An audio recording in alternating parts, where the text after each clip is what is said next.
You can have sex with a bunch of different men. And let's be clear, some of you end up getting locked up for a firearm. Gucci Man is Gucci Man, so he ain't gonna spend me and take me off. You have to sell sex in order to be successful, honestly. You're a clown ass, honestly, because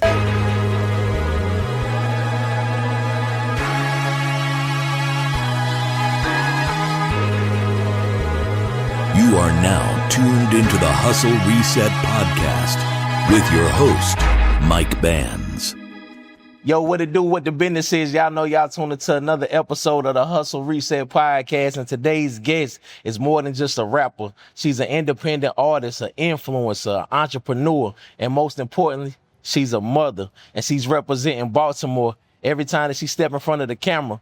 But after listening to her music, I realized that it's a lot of depth that goes into her. I watched Letter to My Son and I listened to Can't Be Stopped. One record feels like a mother's diary and another one feels like somebody who been through a hell of a lot and came out stronger. So today we going beyond the music. We talking about motherhood, relationships, music industry, Baltimore business, success, and finding out who Baltimore Bella really is. Ladies and gentlemen, welcome to the Hustle Reset Podcast, Miss Baltimore Bella. How you feeling? Yes, I did. I jumped right back in it with a brand new kid. 19 hours in labor, I just had my son. 2 kids under my belt and that one. I fell back, had to reset my mind and sharpen my mental. Allowed my man to lead me properly, now I'm gentle. Stay quiet, watching them patterns, peeping who switched up. I waited when it's time to salute them, I hold my wrist up. It be the wrong ones to hate, but that's just part of the game. My bloodline still official, I could live off my name. And I ain't panic when the going got tough. No need to glorify the streets, I thought living it was enough. All my enemies that envy, admire me in disguise. Don't like my pictures online, turn around, copy my stride. I fell back like a shooter just to line up the shot. They thought my absence was weakness, I had to widen the plot, bitch. I feel good. Thanks for having me. I appreciate you for pulling up. No, for sure. Yeah, man. So tell us a little bit about yourself. Who is Baltimore Bella? Well, you covered a lot, but Baltimore Bella is, I'm a philanthropist. I'm definitely a mom. I'm a dog mom, plant mom. I'm an artist. I'm an influencer. I'm a revolutionary. I'm an advocate for at-risk youth. I'm basically a hero. Okay, it sounds like it. It sounds like you cover a lot. Yeah. Did you say a dog, Mom? Yes. Okay, what? Well, how many dogs you got? I got 1 dog. Okay. So I have 3 children, 1 dog, and I own a plant. Okay, a plant? Yes. Like what you mean? I own an orchid, so I'm a new plant mom. I take this plant serious. Okay. So don't discredit me. Plant moms are moms. Hey. Yeah. We can't skip past this. I love your accent. I be listening to Just Hilarious and all of that and all them, like those accents is just crazy. I'm not even sure she from where you from, but yeah, just from West Baltimore. Okay. Baltimore. Same lingo. Yeah, I like them twos and U's and all of that. So y'all think y'all don't sound funny to us? I mean, I don't know. I feel like I sound regular. Y'all sound country. We think we sound regular. Nah, y'all sound country to us. Like y'all real country to us. I don't know. I guess since so the way that you say you, that's like normal. Like you said you. I could say it like that. Yeah, see, now that's normal, but you, like, yeah. You told me I could say it like that. Okay. It's Ebonics, so whatever is faster off the tongue. Okay. Yeah, and we just kind of adapted this kind of lingo. Yeah. We don't know where it came from because none of the surrounding areas around us sound like that. They say it's British, but it sounds British because you even say area, like, all that. I love it. I dig it. I like it. It's different. You don't hear that every day. If I had $1 for every time somebody talked about my accent, I'd be up there. Yeah, because I already know the people in the comments going to be talking about you and all that. That's dope. That's fine. I'm used to it. Yeah, so I want to know, who was Bella as a little girl growing up? What was it like? My childhood was, I ain't gonna lie, my childhood, looking back now, my childhood was pretty lit. It was pretty lit. I'm the only girl out of all boys. Okay. So do with that information what you may, which people already do. So they think that, you feel me? I hope that explains why people might think I'm so tough or hard up or not so soft-spoken. Right. But that's just because I was raised around all men. You feel me? I was raised around 2 women. two women. Yeah. My mom and my grandmother, both do or die hustlers, both breadwinners of the family.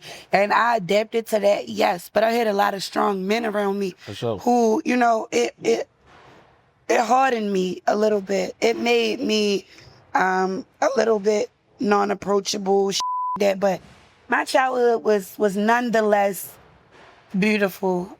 I enjoyed the experience. My mom was, it was just, I remember a time it was just me, my mom, and my siblings. That was before my mom got married. Okay. And that was, I always, to me, as a child, I didn't notice the hardship that was going on because I was a kid, and my mom she did such a good job with hiding certain things from us. She didn't expose us to a lot of really.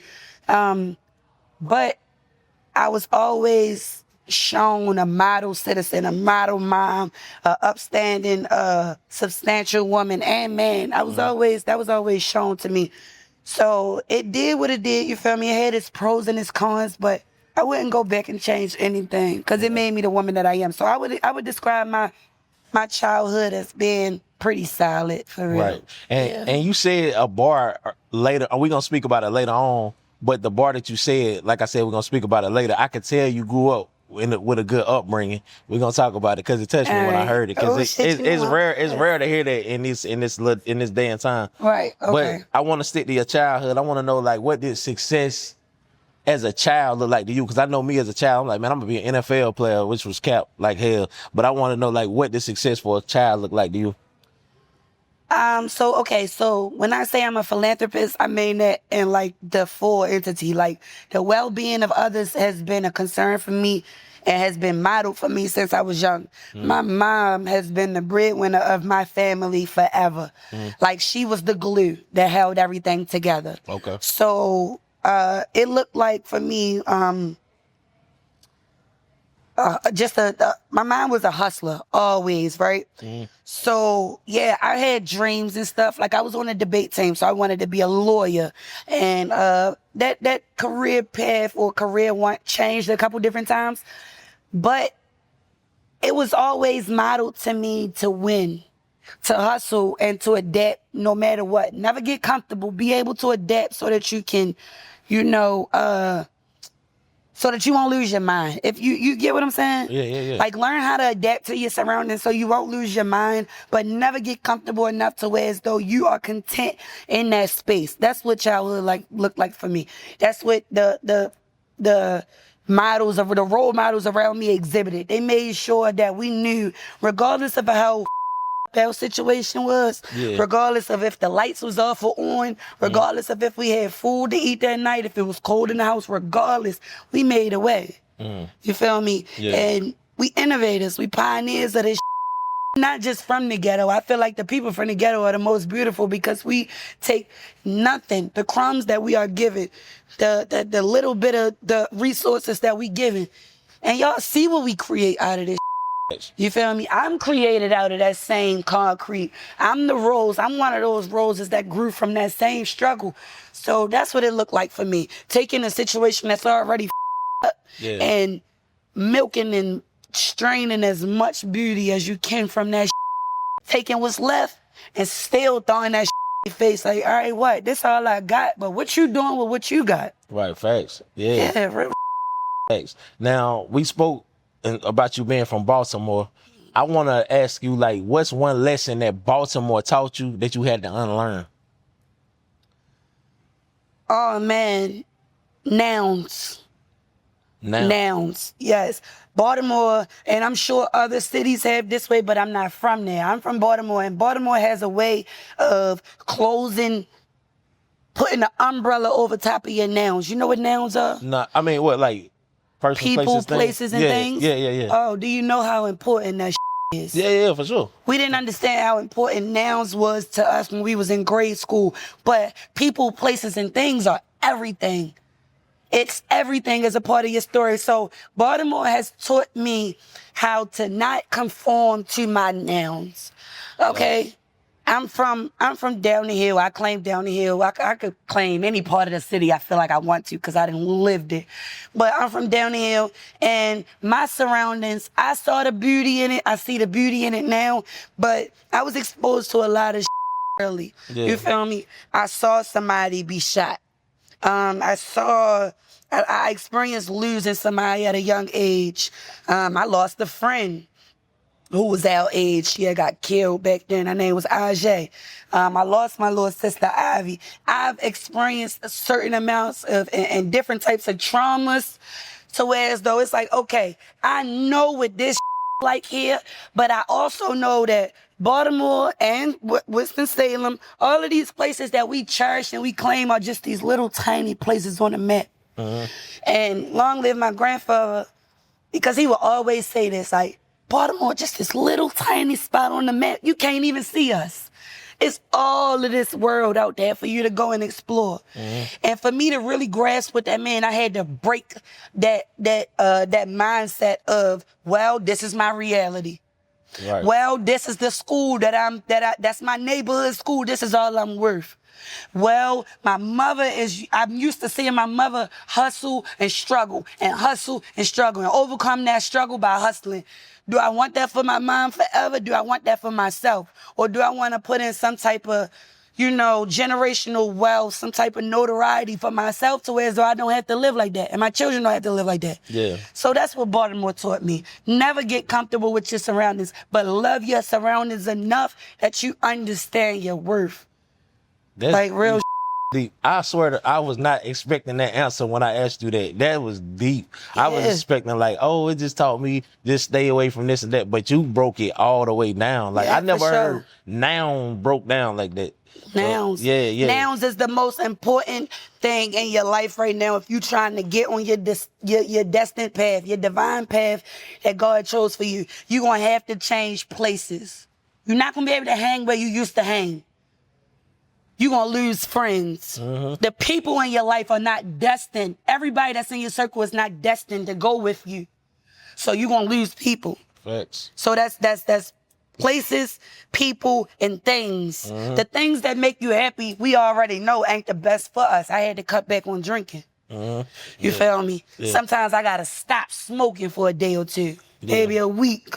Yeah. I be going through it. Hey, nah, I feel you. No, real.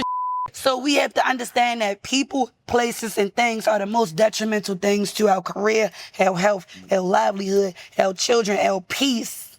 Like, that's important, yo. Yeah, that's deep, man. Real shit. That's deep. I love it. Yeah. People, places, and things. You gotta know which people, places, and things to be around so that you can elevate. Because if not, they gonna just bring you down. Yeah, facts. Yep. Yeah. So let's move on to the music. I want to know like how music found you. Like when did you first realize that music wasn't just something that you liked, but it was something that you needed? Oh, man. Okay, so I've always been a poet. I've been a poet since I was a kid, and I could write poetry. But music, I knew music was important to me once I started getting all of the feedback that I was getting. And I'm my biggest critic. So even when I know some super hard, I'd be like, all right, you feel me? It's cool. I'm always dumb and down, and I had to stop doing that. But I knew that was important to me once I seen the feedback and the interaction that I got from everybody. It was like people needed me more than I needed me. It was like they needed my music and way more than I needed to get it out. Right. And that's when I knew, like, oh, this might be where I'm supposed to be, because keep in mind, I said that I'm a voice for the voiceless people. I'm an advocate for at-risk youth and that. I was one of those youth back then. Right. And I ain't always have a voice. Yeah. You feel me? Like, my mom has been a advocate for at-risk youth all my life. That's what made me take the path. But it was different when it came to me because I didn't always have the people. And I had my mom, but you know how is when it's coming from your parents. We don't always receive it the same way as we would receive it coming from somebody else. Right, for maybe sure. closer in age and that. You feel me? So I really, really think that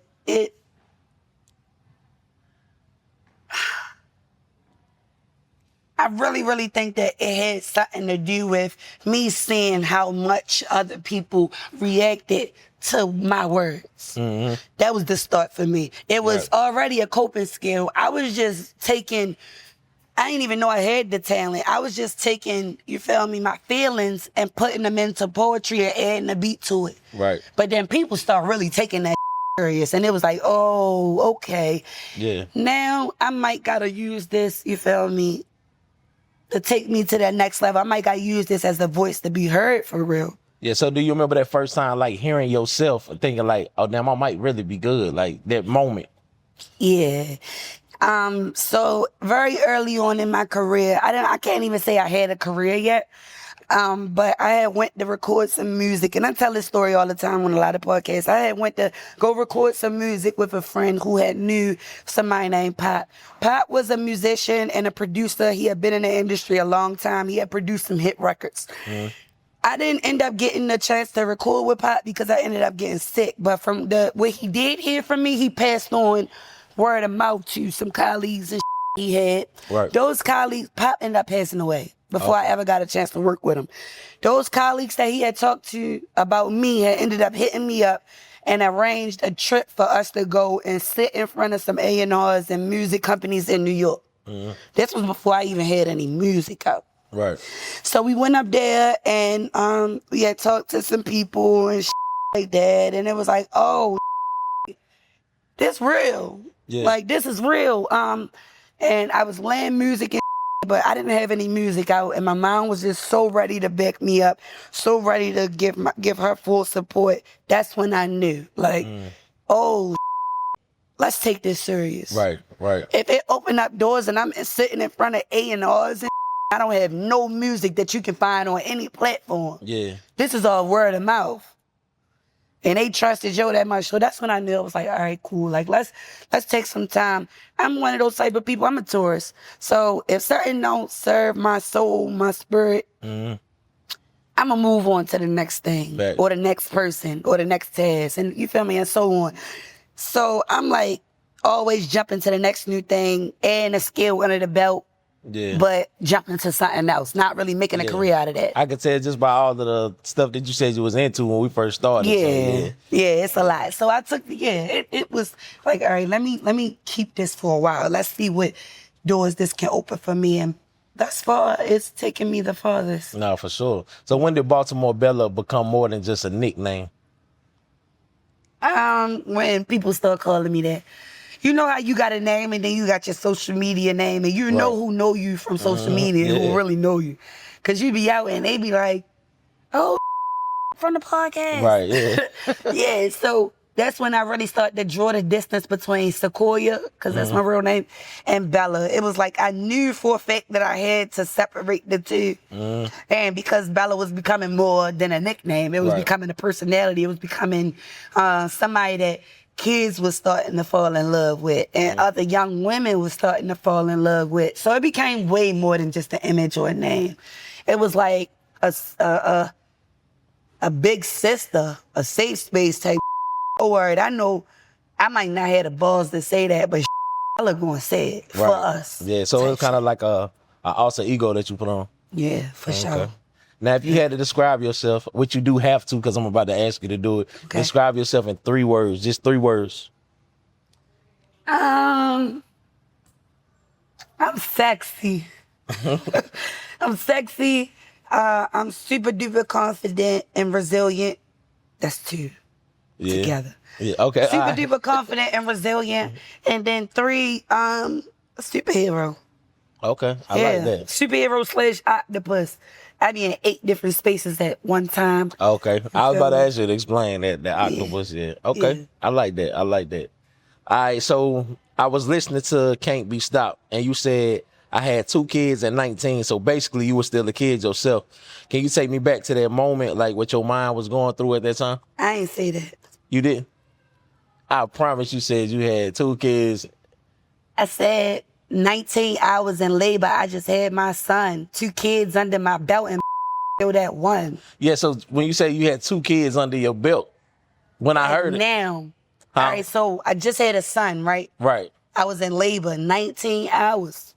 Oh, I thought you were saying you was 19 years old. No, 19 hours in labor. I just had my son. Oh, okay, so I misheard So it. he added to it. So now it's 2 kids under my belt.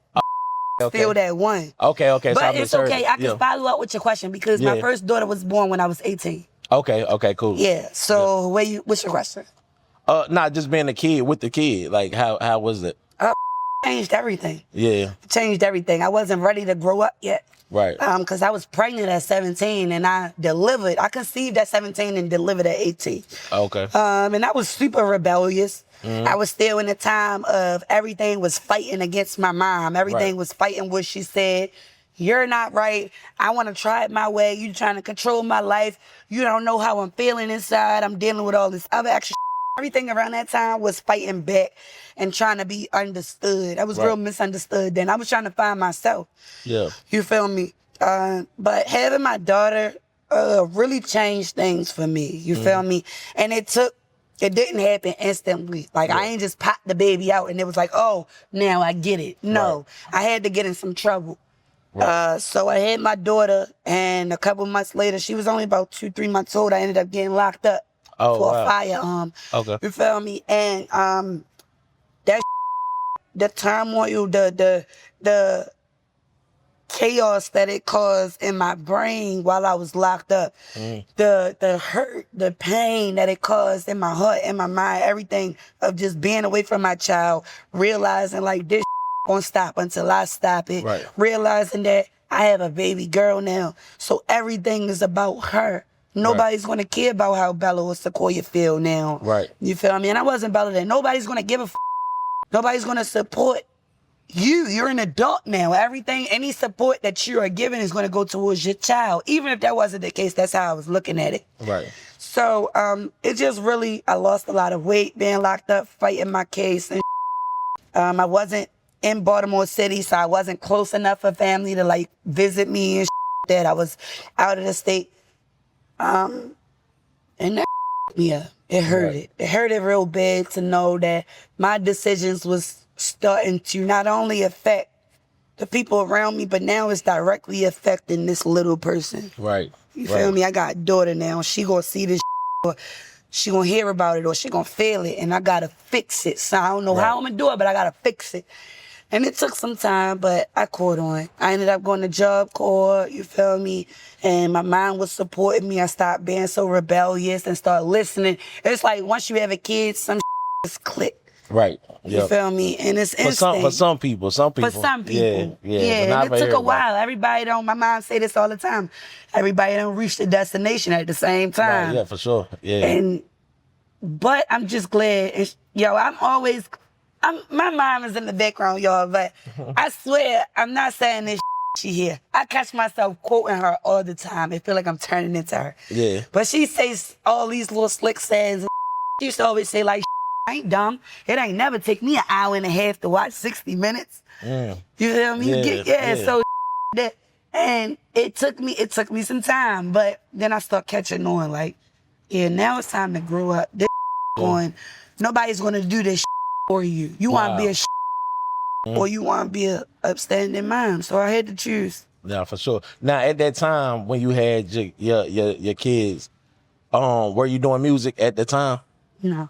Okay, so I only got to ask you the next question because I was gonna say, did you feel like your dreams was over? But if you wasn't doing music, then it didn't even matter. I was. What did you want to do at that time though? Like, what was your focus? So my first dream was I wanted to be a lawyer. Okay. Because I was the debate queen. Right. Like literally, I won my school so many awards and trophies and But I've always had a passion because, like I said, it was a patch in my childhood that was rough for me, and that was like my preteen age, I would say between like 13 and 16. I would run away a lot. I would be put in the system. I would like be placed in like different group homes and foster kids and under the state. My mom never gave up her rights or no that. So it was under the state for behavioral problems or what they thought, I was doing a lot of finding myself, and I knew that I wanted to own group homes. Right. Because that's my background. I came up as an at-risk youth. So I want to work with at-risk youth. I want to help them and build my own group home, especially in honor of my little sister Ivy. So I'm going to call it Ivy's Dream House. So y'all look out for Okay, I like that. Ivy's Dream House. You need to trademark that soon so won't nobody steal it. No effects. Yeah. I'm talking about as soon as we leave, trademark. So I do have, I don't know if it's the same. I don't think it's the same as getting a trademark and getting your articles of organization for nonprofit. It's They two not different the things, same. yeah. Because they only good for in your state, but that actual name, somebody can take it. Okay, cool. Yeah. All right, Yeah, I'm going to get with that. yeah. All right, bet. All right, now we still on the music because what I said earlier when I was like, you was raised right because in your song you said you was properly led by your man. Mm-hmm. I didn't misquote that, right? No, you didn't. I know because it stood out to me. I said, oh, what'd she just say? Now, because a lot of women, y'all be so big on independent. I don't need a man for nothing. But you said you was properly led by him. Allowed, my man. Heavy on the allowed, because women, y'all be in your own ways sometimes of finding love, finding a husband. I got a video on TikTok going on right now. Official Baltimore Bella on TikTok, but it's a particular video that I put up about stop calling these men. You feel me? Oh, you better believe these hussies came out of the woodworks in my comments attacking me because stop calling them. Girl, fuck you. Oh, pick her. Somebody hurry up and pick her. She's a pick me. And I'm like, okay, I see you single triggered. Mm-hmm. Y'all triggered.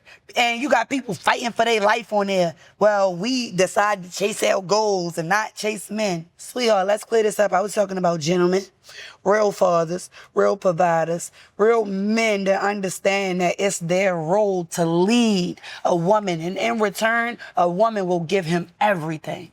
You feel me? You give a woman a house, she'll give you a home. You give a woman a child, she'll give you a family. Right. You present a business to a woman, she'll build you a empire. You get what I'm saying? Yeah. So I had to allow a man to come into my life and teach me that wasn't okay. That type of language towards a stand-up man, substantial man, is not okay. Right. Let's be clear. Some of you we just going let's be clear. Some of y'all Yep. But you feel me? I had to allow a man that wasn't going for it to teach me that it was something outside of that. Yeah. You feel me? I had to allow a man to show me like, hey, I'm not disrespecting you. Don't disrespect me. I'm not going for that. And a lot of women, until you learn that it's a certain respect level that you have for a man who's a man. We ain't talking about them keep describing. We talking about a man. Once you realize that, you'll understand the roles and how, you feel me, the chain of command works, and you'll understand your role and you'll be married. Everybody don't have that wish. But for the ones who are wondering why, sometimes you gotta reevaluate and check if you are even worthy of having a husband, because some of y'all talk to these men like they cheat, broke hoes. Cheat, broke street. And I used to be one of those females, but it just takes a man who's not going for it and who has the patience to teach a woman who don't know that, because that's supposed to come with women already. We are supposed to be nurturers. We're not supposed to talk to men like they you feel me? But that's supposed to be instilled in women. It's not, because they didn't see that being modeled all the time. And that's okay. You just gotta break them habits. That's a very nasty habit for men and women to have. Because a lot of I wasn't on their side. I'm on your side. I mean, you ain't on their side if they saying don't, not call me and they not giving the characteristics. Sometimes, because I've seen a lot of the real good men that go to work, take care of the fam, be treated like they ain't and then I see the ones who ain't get treated like gods. They think women have like this, and some women very much so do. Like they have this stigma of good men. You see the videos online where they be like, men text me, a man text me, good morning, queen, have a blessed day. And she like, what? Get the off my phone. But then a like, you at? And she like, no, that's that's cool. Right. And every woman ain't looking for that type of attention. So you women got to understand the type of attention that y'all attracting, and just understand that not every man is the same. Just like how men need to understand the difference between queens and hoes, you women need to understand the difference between a man that deserves that type of energy and a man that just, you should never part your lips and talk like that too. Right. So I wanted to tell the women right now that's watching, what does being properly led by a real man look like?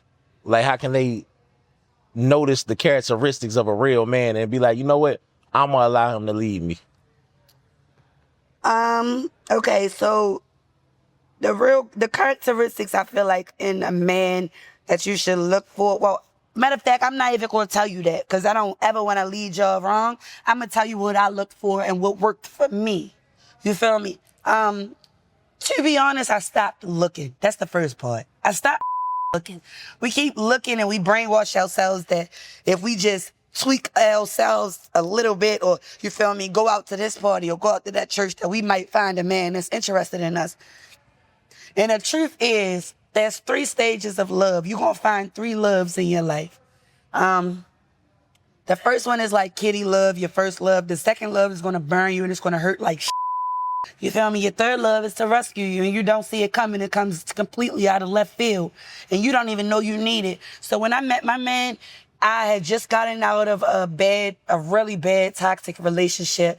And the last thing I wanted to do was embrace another potential relationship. You get what I'm saying? Mm-hmm. So I wasn't looking.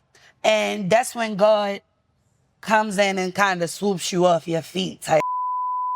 When you stop looking and when you do some work on yourself, figure out what you want, because a lot of women are confused. I thought I knew what I want until I got a man that exhibited, you feel me, certain characteristics, and I couldn't tell him what it is that I wanted. Mm. And I had to realize, like, damn, us women sometimes are out here saying all of this about what we want in a man, but when we finally get a man, we can't even describe what it is on how we want him to treat us. Right. You feel me? So I wrap it up like this. 1, know thyself. Know thyself. 2, let your guard down and don't be so quick to dissect things. Just trust God's timing. Trust your discernment. Don't be a fool, but trust God's timing as well. And then 3, once you get that partner, everything that you learned in your last relationship, unlearn that. Unlearn that because you're not dealing with the same person. You feel me? You're not dealing with the same you. Understand that you are not dealing with the same you once you leave a relationship and go into another one. You are dealing with a completely different you. You feel me? So, yeah, know thyself, respect your partner, and when you find them, let your guard down. Allow yourself to be loved properly. And being loved properly sometimes is forgetting everything that you think makes you happy. It ain't. I used to love bad boys. You can't get me to sell drugs now. Yeah. I won't look they way. Mm-hmm. You feel me? I used to like that carry guns and sag they pants and let a pass me with his pants sagging. I think you invite that ass. Yeah, that's all what I heard too. That's what I heard. I heard that yeah. too. Yep. So tell the people, if you can, what's the difference between leadership and control?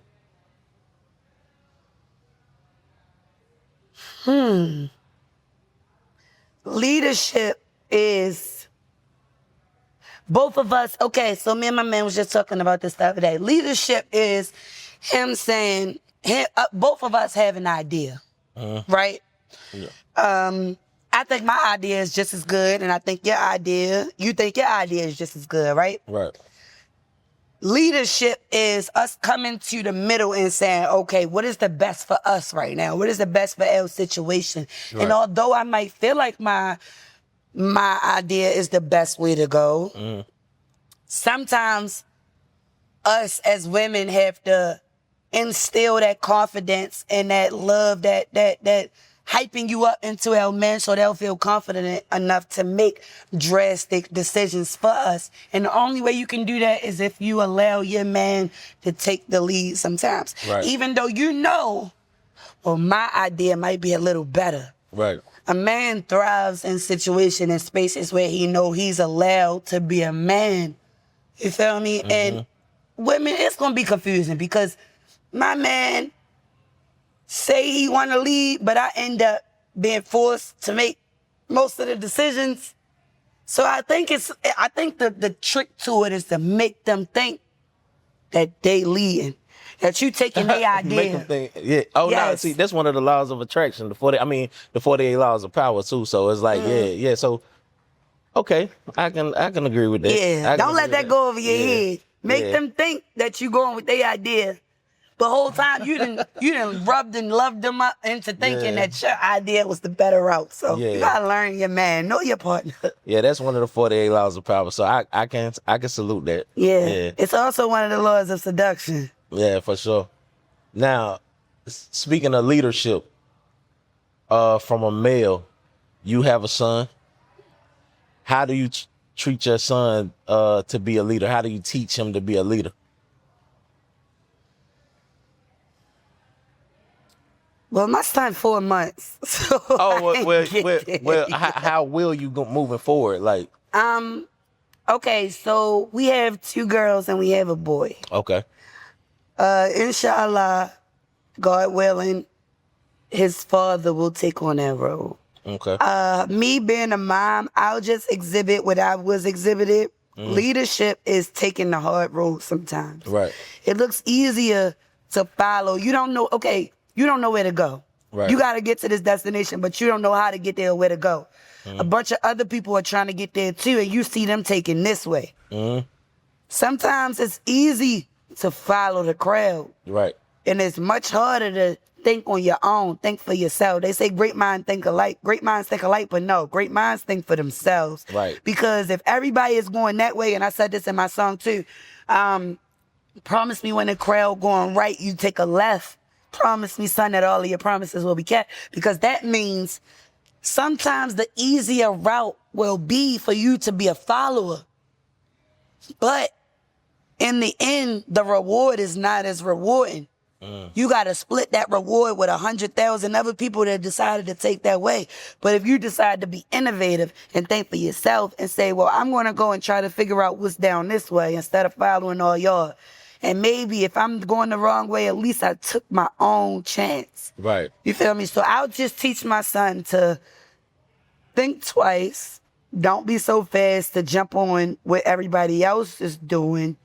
And think for yourself, for sure. And I answered the question before, like, how is the difference between control and all that? Control is you forcing somebody to see it your way and not really allowing them room to grow and think for themselves. So I would teach him to think for himself. Okay. Now, let's move on to Letter to My Son, because the video felt more like, it didn't feel like a music video, it felt like more of a therapy session. Yeah. So when your headspace when you was writing that, did you get emotional? Did you cry? Like, how was that recording process? Or even the writing process? Or did you even write it? Was it just... I did write it, and I swear to God, y'all, when I said this message from the heart, so I was praying when I wrote it, I didn't think about the lyrics. Right. I swear to God I didn't. I did not think about the lyrics. It was just something that literally flowed through me. Right. It just happened. It just... Yo, when did he get here? No, bring me my boy. That's crazy. In the middle of us talking about it. I'm so sorry, crazy. y'all. I'm sorry. That's fire. That's yes, my boy is here. In the middle of us talking about I Letter to My missed Son. him, yes. Yes, King, my boy. Wow. In the middle of the segment, too. That's what's up. Booty. Hey, hey, Booty. Hi, Booty. That's dope. That was perfect timing right there. What's good, man? Yeah, so What's this up? is Takari. Shout out This to is Takari. Takari stage. But yeah, to answer your question, I didn't really put too much thought into it, or so I didn't. It really flew from the heart, so it didn't take me a lot of time to complete the project. Yeah.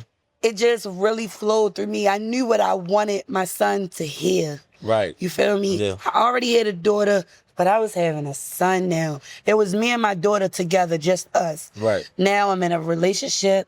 You know, my son has a father, a committed father, a great father. I knew I wanted him to see and hear something like, hey, you're a king. You're a young king. It's going to be a bunch of stuff coming your way.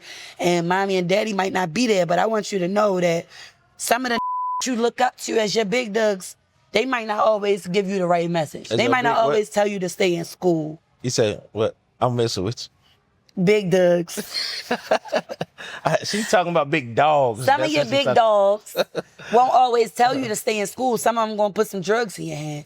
You feel me? Yeah. Some people going to tell you that, you know, you not a king You feel me? They gonna tell you what you can and what you can't be. You feel me? But you gotta say all of that noise. And you know, I'm gonna remember what my father and my mother instilled in me. I'm a king, and my message deserves to be heard too. Yeah, I'm a black boy, but I'm a strong black boy. Facts. You feel me? I'm important. I'm sacred. Facts.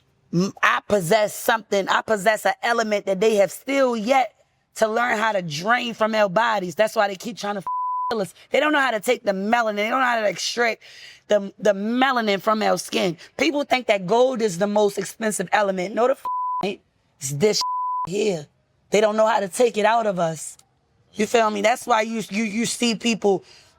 Don't ever don't forget that we the prize. Real the prize. Facts. Facts. Now, let her tell my son when he hit his 20 years from now, what's one line in that song that you want to stick with him forever?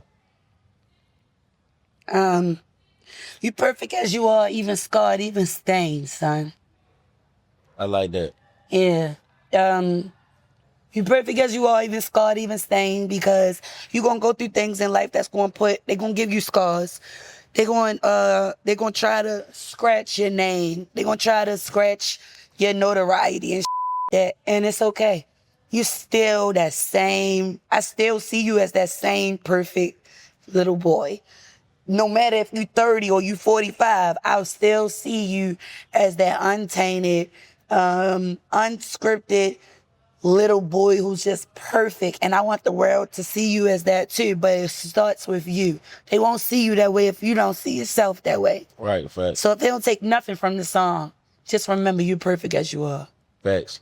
I like that. Now, I'm going to ask you a question, but I think I already know the answer because you already said that you done changed. I wanted to know that, has motherhood made you softer or stronger?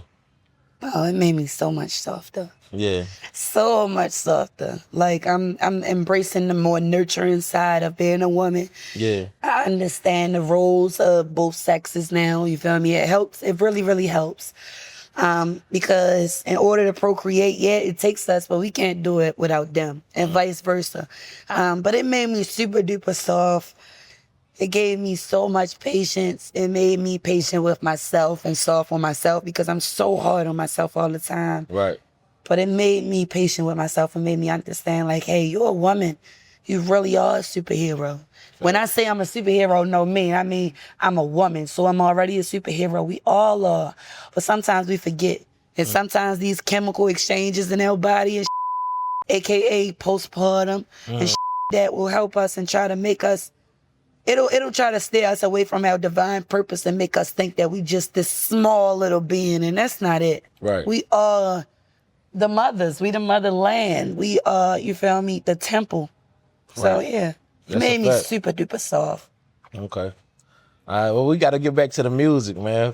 We still talking about the music, but I want to know about like the independent grind. Like, what's the hardest part about being an independent artist? The hardest part about being an independent artist is not having the machine behind you. Right. And fellow artists know exactly what I mean. Not having the industry, the labels is the machine. Mm-hmm. You feel me? They have the money to push your product.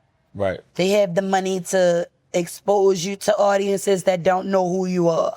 Like I'm from Baltimore City. The machine is going to push me in front of people in Cali. Facts. And I don't want anybody that's not that is independent to think that stops or prohibits them from getting where they need to be. It's just it takes a lot more time because you don't have the money behind you. You don't have the machine behind you, and you're not. You feel me? So it might take you a little bit more time, but that's it. That's the only thing that lacks, and I think that, you feel me, makes it hard to be an independent artist is that we have the vision, and we know that the vision is clear and that people can relate to it and it'll resonate with others, but we don't always have the resources we need to push the vision, and that's it. Right. That's all. All right. Now, speaking of the machine behind you, right? Obviously, people, when they trying to get that deal, they assign whatever is put in front of them because it look good and they need the notoriety, they need to push or whatever like that. So let's say Baltimore Bella finds herself in a Gucci Man Pooh Shiesty deal. How do you get out of that? I wouldn't find myself in a Gucci Man Pooh Shiesty deal, not because I'm better than anybody or anything like that, but because back to my mom say, and yo, I'm gonna just tell you now, if you young and listen to your parents, because I didn't do that a lot. And my mom has been reiterating the same she has been for years. Right. Be smart enough to learn from the next person's mistakes. Right. You won't ever catch me in a Gucci Pooh Shiesty situation because there has already been a Gucci and Pooh Shiesty situation. Right. And I'm smart enough to read in between the lines. Okay, let me look into this and see what went wrong. Right. Okay, he had a problem with his contract. I know that a lot of artists take things for face value. They see it as, oh, Gucci man. Right. Gucci man is Gucci man, so he ain't gonna spend me and take me off. You feel me? It's all business. You feel me? So at the end of the day, read your paperwork. If you have the means to, or 9 times out of 10, if something is being offered to you, then that means you are, what's the word? A commodity. You worth, right. You a commodity. You worth something. Yeah. They looking at you because you can in return give them something and they can build off of you, right? So that means if they see it that way, it might be a lawyer pro bono that's going to see it that way. Use your resources. You feel me? Or look into what it takes to have the protection that you need to protect yourself from monsters like the industry and people in the industry. Because understand this, they see your worth. They are not your friends. Right. They are not. They are there to see how you can make money for them. Facts. And how they can make the most money and capital off of you and in return give you the least amount of capital and money. Right. You feel me? And the only way that they do that, you know how they do that? What? It's 3 things that destroy a black community, Mike, right? Those 3 things are ignorance, poverty, and oppression. The biggest thing is ignorance. Right. The black people don't educate themselves enough. Or not even, I don't even categorize it as black people. Artists don't educate themselves enough to where as though they are ignorant and they take face value. If a label come to them and they see and they offer you, oh, well, we gonna give you $250,000 up front. You feel me? Take that money, do what you want, buy chains, buy cars, move your family, right? If they gonna come to you and offer you that, you need to know in your mind that you're worth millions. Fact. Because the label don't come and offer nobody unless they know it's a return on their investment. Right. And if you're not a return on their investment, don't worry, because they're going to recoup their money any type of way possible, even if it kills you. Yeah. You get what I'm saying? It might kill you, but they still going to get they money. Right. And whether you dead or gone, they still going to get their motherfucking money. Fact. So I think that you shouldn't take things for face value. You shouldn't even trust a motherfucker word just because you see that they are in that position.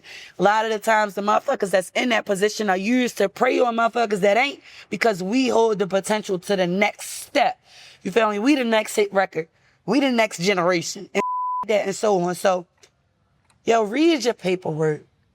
If you don't understand your paperwork, we live in a time where there's way too many resources that break things down for us, like ChatGPT, Google, AI, all kinds of shit. Find somebody in your family that you trust or share the same vision as you, because they have to see your vision in order to understand. And that's just that. Yeah. Stop signing your name on you don't really fully understand. Nah, for sure. Yeah. Yeah, you might get to sign that contract and get that $250,000 a day, but if you wait that 30 days and not sign that contract, you might open a door to a indie company or independent company that knows your worth, and they coming at you and say, "Hey, we'll let you keep your masters. Just make us $250,000 first month." Facts, yo. And see, So, I feel like it boils down to preference too, because some people might need that ASAP. They might need that $250,000 ASAP. You don't know what kind of situation that they in. Facts. Mama might be sick and they need that, but because me personally, I would take the Yo Gotti Young Thug approach. If I was desperate, I'ma sign it. But in my contract, I need to know, all right, how long am I in this contract for? Because I know I'm gonna make y'all millions, and I know I'm gonna make my side money just based off y'all pushing me and putting me in front of the right people. I can go off and do certain things on my own. So by the time this contract ends, hey man, I got enough money to buy myself out of this contract. I'm gonna buy myself out And I got the notoriety just from being up under you. I got the cosign and everything. Yo Gotti did it. Young Thug did it. So it just depends on what kind of situation if you're not desperate, don't sign it. But if you're desperate and you got a hustler's mentality and you know you're gonna use them just as much as they using you, then I would take that approach. But it's all about your mindset. Too. But I think that people jump the gun so fast they see the money and they forget the small print. You feel me? Because it's okay to be desperate. If you desperate, I've been desperate. Right. Desperate now. Fuck? But no, for real. But it's okay to be desperate because desperate times call for desperate measures. But understand that you can negotiate your contract. Right. Okay, take the money. But let them know, do what's best for you and understand if your contract is broken down to be in your best bet because they're not always like that. So just read your Yeah, because a lot of these artists, like, they don't have no cars or like no places to stay. So you dangle $250. Well, that's all they have. Yeah, exactly. So you dangle $250. It's like, bro, this is life-changing money for the moment. Yeah. Because they're not thinking really be 250 million. But they don't see the small print say that we own you until 2050. Basically, you sign this contract and it say that you only under this contract for 2 years, but you didn't check the small print where it said that we can renegotiate and reinstate your contract whenever we want to. Yeah, without your consent, because this is your consent. And a lot of the times, because when I told you I went to New York and I had some meetings, there was a management contract that I didn't sign that would have put me in front of Sony and Tidal and all of that but with that came me signing over my power of attorney, which means that I don't touch none of my checks. I don't see none of my own money, it being put straight into my hand. No, it go through somebody else's. Basically what Wendy Williams is going through right now, she has a power of attorney. She doesn't own anything. Wow. You feel me? Well, she owns it, but she has somebody who speaks for her and tell her when she can, she can't, when she go. That's crazy. Yeah, no. Yeah. So what do you think the biggest misconception about female independent artists? I think a misconception might be every female artist has the same message. Every female artist is trying to sell their body. All of them are trying to get to a place where they are put on a pedestal and sexified and glorified. I don't think every female has the same agenda when it comes to this music spreading their word. Right. Because I don't have to say the names. We clearly see that there's different types of female rappers. For sure. You feel me? And I think that the stigma is that you have to sell sex in order to be successful. Right. And the industry has showed us that, yeah, that's a big part of it if you want to do it the easy way. Right. If you want to skyrocket very easily and very fast, you can have sex with a bunch of different men and work your way up. Sometimes it has worked for women, sometimes it has backfired. But I don't want you to believe that that's what you have to do. Right. Hard work is just as equivalent,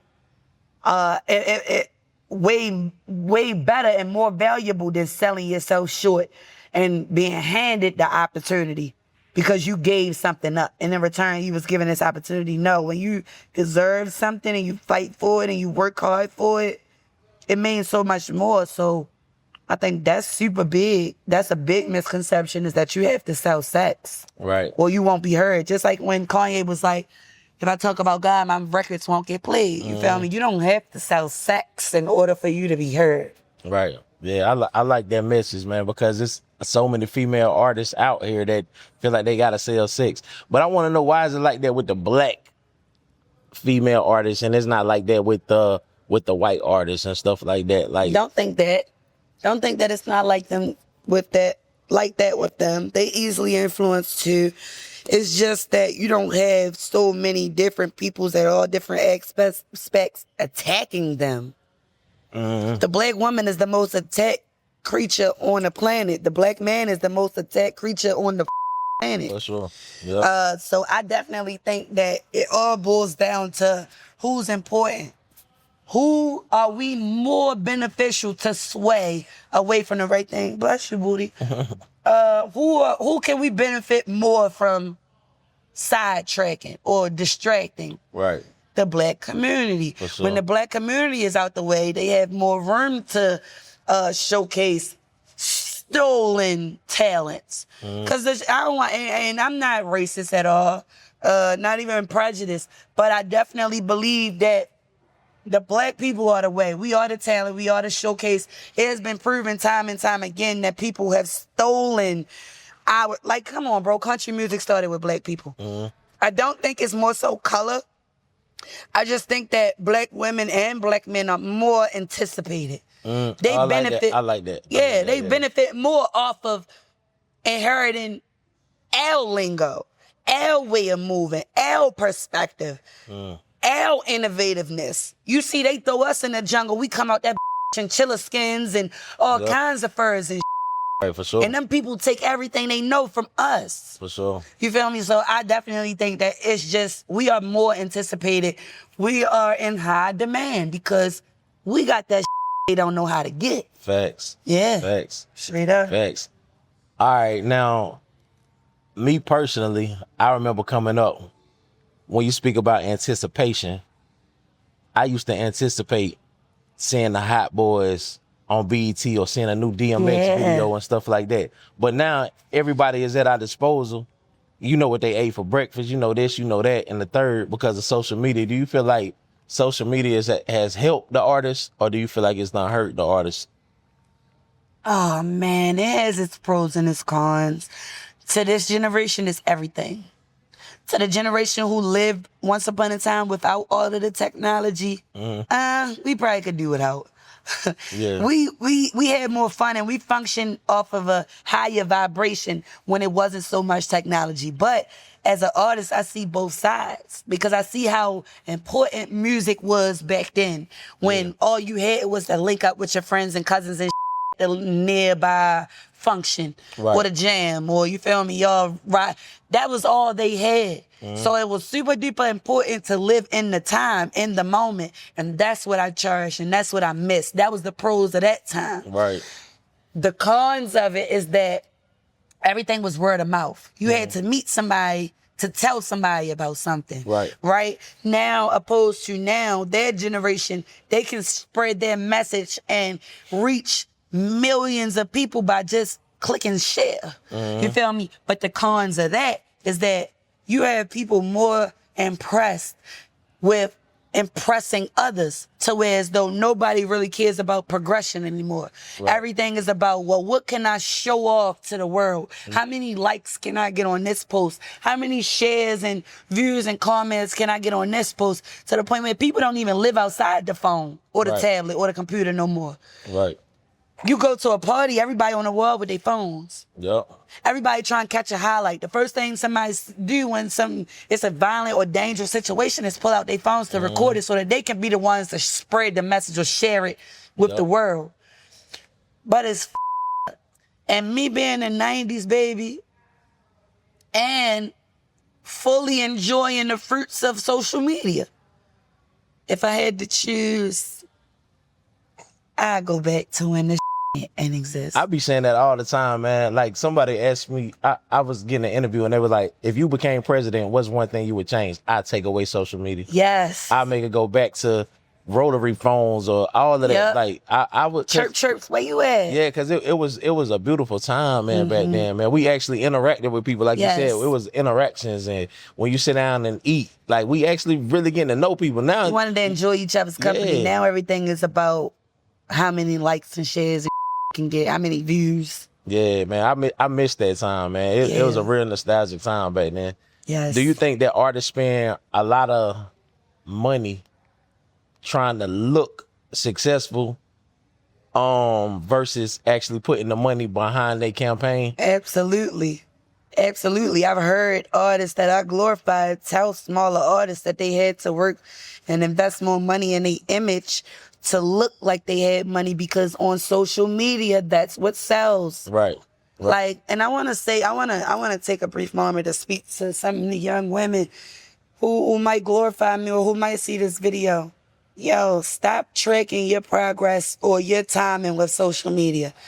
A lot of that fake, and those people are lying to you, and they don't have all of that or it's fake, or they trying to feel They trying to fit now. Now, kudos to the people who really live that lifestyle. But the fact that they get on social media with the intent to make other people feel smaller than what they are because they don't have this certain aesthetic to post is corny as to me. Honestly, sure, you're yeah. clown as honestly because me knowing and seeing, being on the other side of the, the limelight, what people would consider locally famous or whatever that. See how these influencers and these celebrities get down. Mike, that's bro. Yeah, oh, I know. I'm on it every day. I see that's it. and it be because it's like you look at these people and it'll make you. It could do one or two things. It could put you in a hole. It can motivate you to get some more yourself.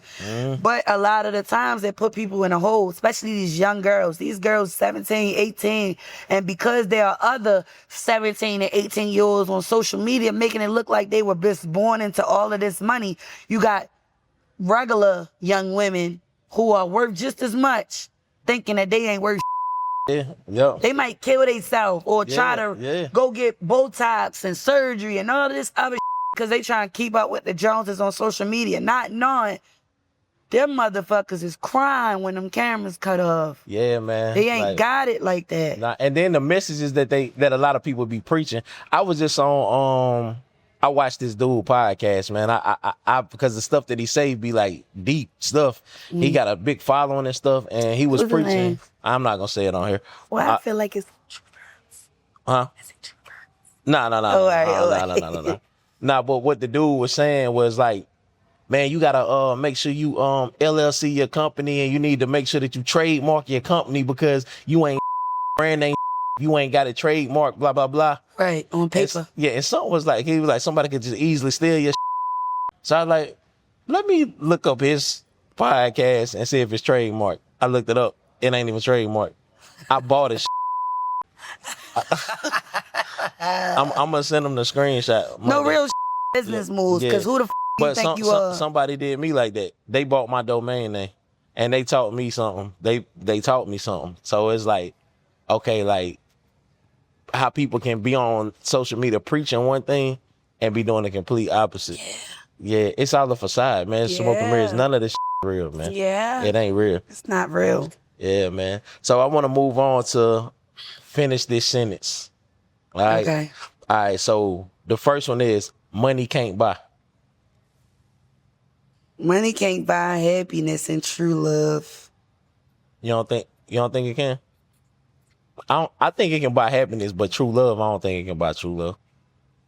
I think it can buy things. Money can buy things that you think would make you happy. Yeah, so material things. No, for sure, yeah. Where can you let me know when you find a store to buy peace? Right. But you can buy a house on a lake and that's peaceful as hell. What if you're alone? Who said that was peaceful? Yeah, that's or what if you got all the money in the world, but the only thing that'll make peace for you is falling in love or visiting the center of the earth or something. You know what I'm saying? You can have all the money in the world, but if it doesn't settle or soothe your soul, your spirit for what you really want in life, what the f***? That's a fact. Charlie Wilson said it best. You got all of this fame and fortune, but it don't mean you single. You need somebody to share it with. Right. That's a fact. That's a fact. All right. So success cost. Yeah, success definitely costs. No. Finish the sentence. Success costs. Success costs sacrifice. Success costs pain and sacrifice when you have nothing left. That's what I'm going to say. All right. The music industry is cooked. Cooked?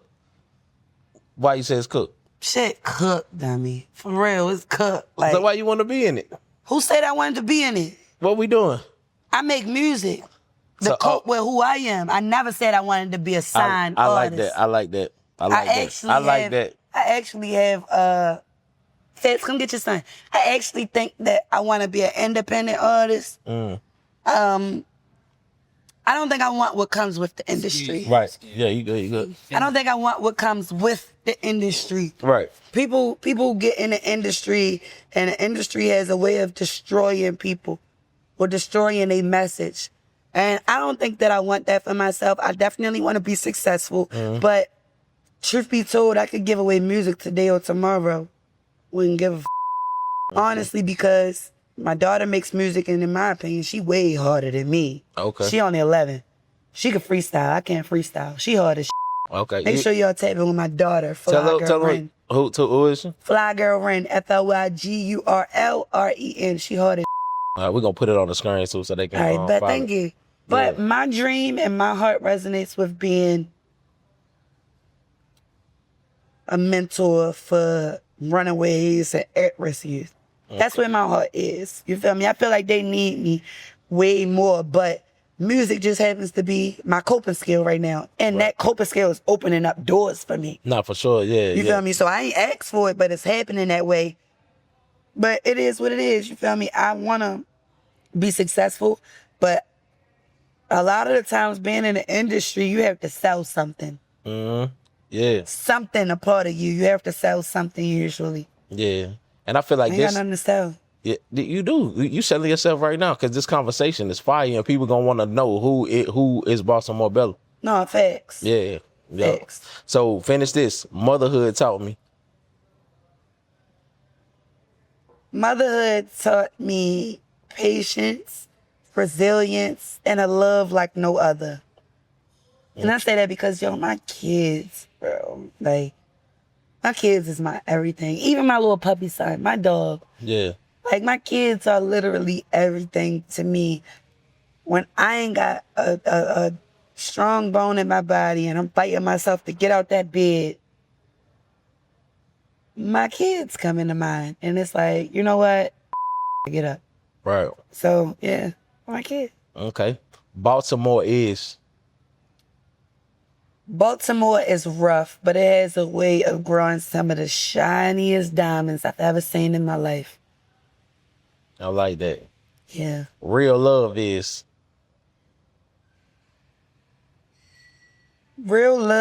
sacrificing what you think love is. It's love. Real love is testing. It breaks you. It breaks away all of those onions of that layer. Those layers of that onion that you think you have. It'll break the strongest man down to his knees. Because it takes a part of you that you didn't even know you were capable of harvesting. And it's like you meet this person who can't survive without that piece of you. So it's hard, but real love is worth it. I like that. Real love is worth. It's worth Last two. Men today are and women today are. Let's start with men today are. Men today, I'm going to say this because I know it's going to make y'all mad as shit.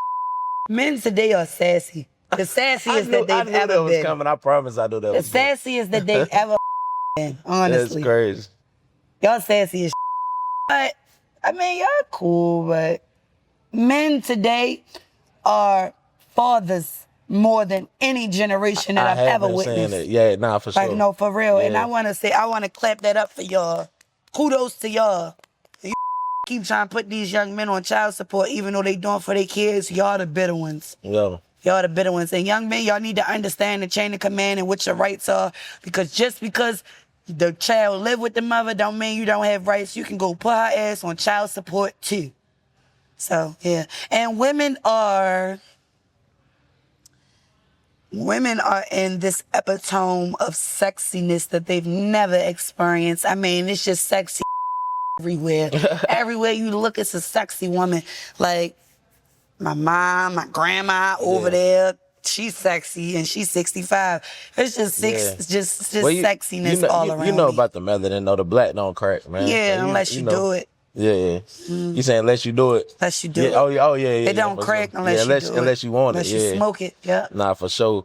I want to know, like, what's, like, when was the last time that you was, like, genuinely scared? All right, so fun fact about Baltimore Bella. I don't like mice. Mice? I don't like mice, rats. That's my big, like, I don't like them. I don't like rodents. So wait, when the last time you seen a rodent? I seen a mouse in my house. I'm going to keep it 100 because you lying for no reason. I seen a mouse in my house, right? But this mouse a thug. Like he, no real like he don't give a about all that other mouse. He don't just come out when it's dark and all that. Like yeah, and no, that wasn't the last time I was genuinely scared. Yeah. Yo, the last time I was genuinely scared, I saw somebody get knocked out. That's one of my biggest fears. Yeah. I don't want to get knocked out, yo. Yo, can you imagine what they might do to you while you knocked out? I don't want to imagine. People be all in your face with cameras and and they still be beating you when you knocked out. you. I ain't never understood that. I'm so scared to get knocked out. Yeah. Like, cause I'm so scared for who's still right there. Right. When I wake up. Right. Yep. Cause everybody, it's not gonna be a pretty sight. Like, yo, y'all knocked me out, and then I'm not just anybody. So if somebody knocked me out, they gonna wanna catch the highlight. I'm gonna be all over social media looking all and not. Yeah. So do you get your get back on the person that knocked you out or the person that posted it? Who get the get back? Who get it first? First, the person that first, I ain't gonna lie, like the person that posted it. For sure, yeah. For sure, because all right, we was right here and they gonna get their ass whipped. Don't ever think that I'm not gonna get them. Right. But you really shared that in the world. Right. You shared that in the world, man. I'm not trying to hear none of that. Everybody going down. What you got to say? Well, what made you think they went? Like, how many times have you shared something to the world? Have you shared somebody get knocked out? Never. Oh, I would never do that. I'm finna say that's good. I would never do that. I ain't even gonna lie. And I'm not one of them people that be like, oh, world star, Craig, get up. No. Because I'm a firm believer and you really get what you give the universe. So if I was to do some that, yeah, like I'm always giving out blessings because I want them to come back. Right. If I was to record some that I know for a fact, I better stay out of fights because it's gonna happen. If you record it, it's cool. Just don't post it. Just watch it for your entertainment later. Just don't post it. Nah, because you're going to show somebody or you're going to send it to somebody that's going to send it to somebody. Next thing you know, it's on Facebook. Yeah. Yeah. All right, so everybody that come on this show, it's called The Hustle Reset, obviously. So I asked everybody that come on the show, what's something in your life that you had to reset, that you had to bounce back from? Oh, man. We back on nouns. We back on nouns because I had to reset from my circle. I had to reset from when I came home from jail, reset from the places that I was so used to and so comfortable in hanging in. And I had to reset on the things that I thought contributed to my success, but were really doing everything to break me the down.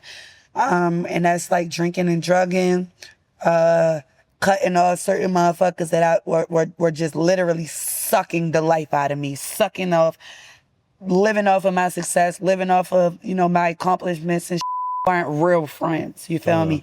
And places. Yeah. Yeah, all of that. Like, I really had to do a hard reset on my life this past year. Yeah. And getting in a relationship, a lot of things that I thought added up to why, you feel me, certain people weren't allowed to be around in my space anymore is because they didn't understand how important and how valuable my time in my space was. Right. I'm the type of friend that I'm going to support whatever it is that you want to do. A lot of people didn't give me that same energy back. You feel me?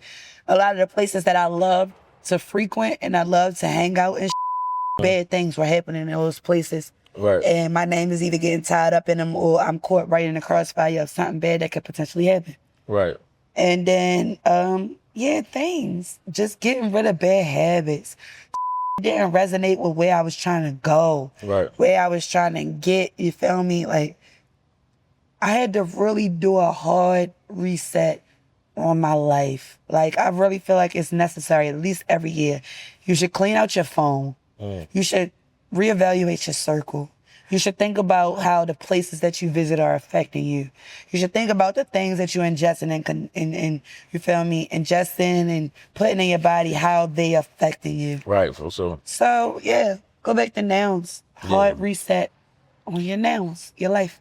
All right, so 10 years from now, I want you to talk to your kids because they watching this 10 years from now. What you got to tell them watching mommy right now?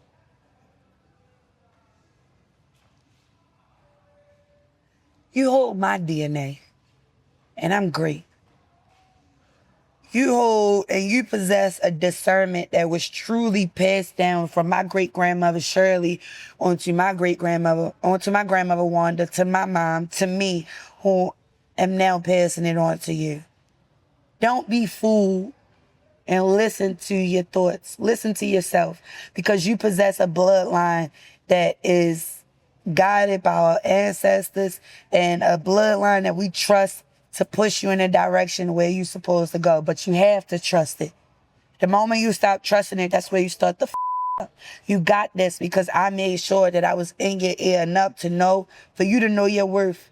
You won't settle. I know you won't, because you know how much settling how dangerous settling could be, how hurtful settling can be. I want you to know that whether I'm here with you in the flesh or not, you got this. Because I made sure that I set a path for you to. To my daughters, I made sure that you know your worth so that you won't seek for it in men. To my son, I made sure that I laid down and had a son, a baby with somebody that was going to teach you how to be a stand-up man, you know, a substantial man. And I trust myself enough to know that I did right by y'all. And I trust that y'all have enough of me and y'all that y'all gonna do right by me. That's a fact. Now, this next part, I'm going to ask you, we're going to keep it down a little bit because of the establishment that we in. Okay. I want to know your opinion about the Nolan Wells situation. Oh, man. Just like several other situations that we've witnessed just like this before, it's heartbreaking. It's disheartening. It's sad that we continue to see over and over again Black people not be racist, not be prejudiced, and allow these people to come into in their lives and bad things happen. Now, that can happen with any color, any race, but in this particular situation, we know what the colors are. Right. And it hurts. Yeah. It hurts. It almost makes me not even want to entertain or speak on it, but I know the power that I hold and that I possess on people who won't be able to get that question asked to them, so they'll look to me to answer. It hurts. Like, Yeah. it hurts so bad, because it's like, matter of fact, you know what? It hurts that the situation happened, but it hurts more than not enough pissed off. Exactly. And I think it's just like, they don't know what to do. It's like, We do. But I do know what we should do. Fight back. Yeah, but this the craziest part, right?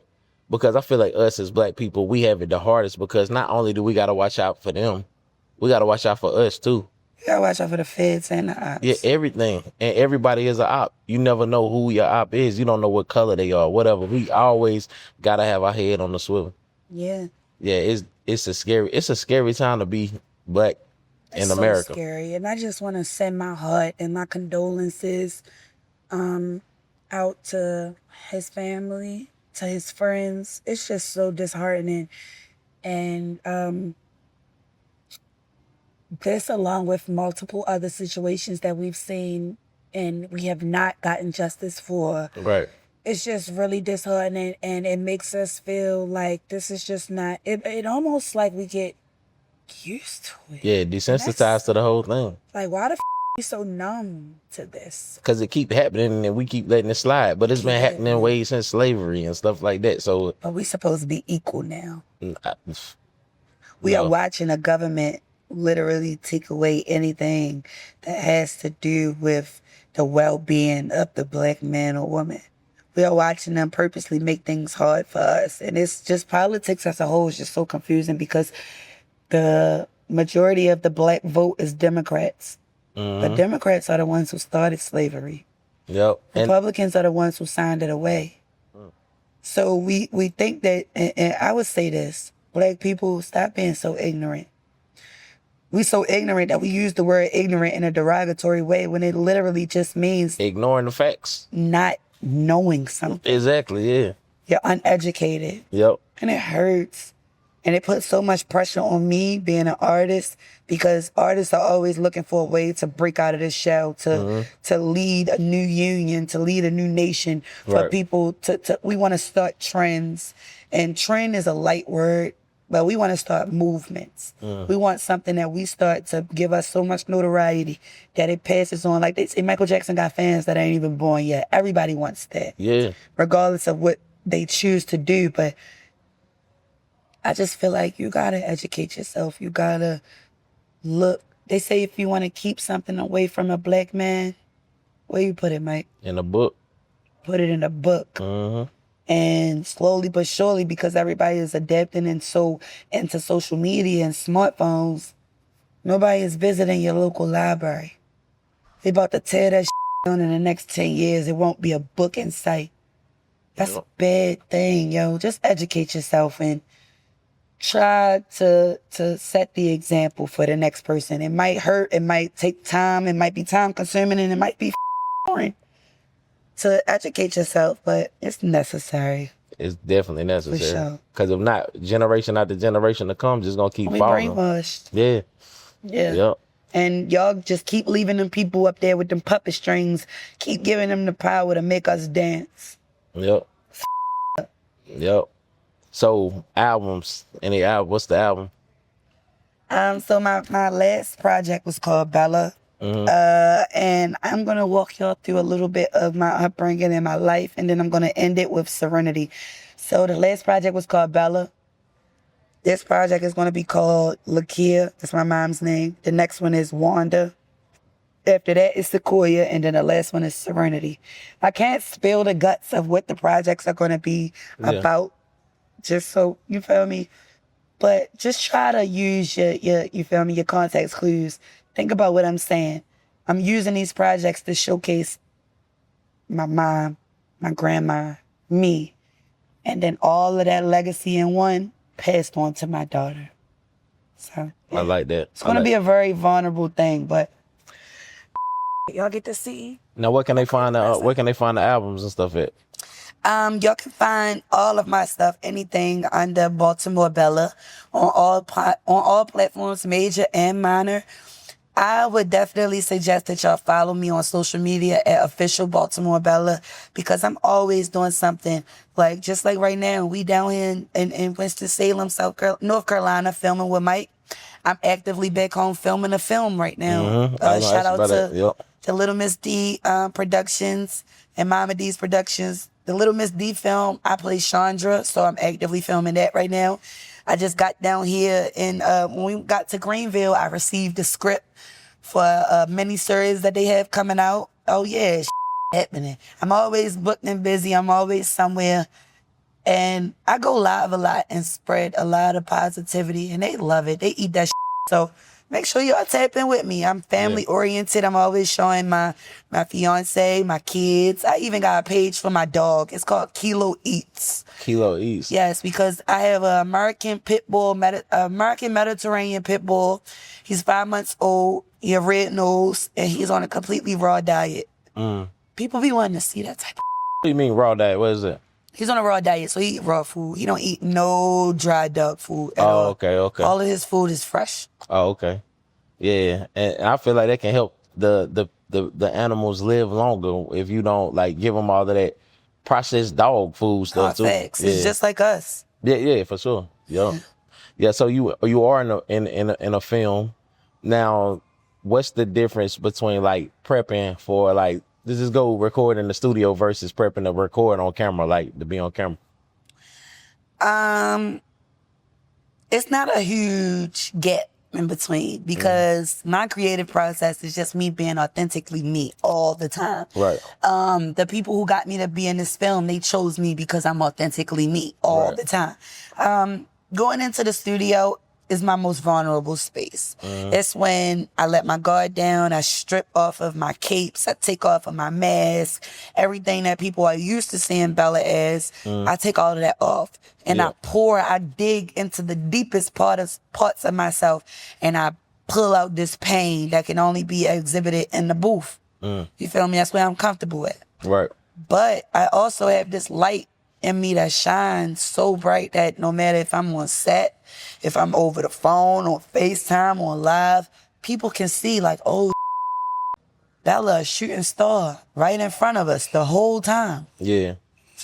Yeah, simple. Yeah. I been on like movie sets and stuff like that, and I was just always intrigued about like how people can just really just snap into character and just like it feel like they not even acting. It's just so real, man. Like, so these movies, like where are they available at? I believe on, I'm not quite sure where the Little Miss D film will be streamed from, but the other films that I was hosted in, like G-Ville 2, that's on, they're working to get that on TV right now. Where will the miniseries be? Will that be on like Patreon or?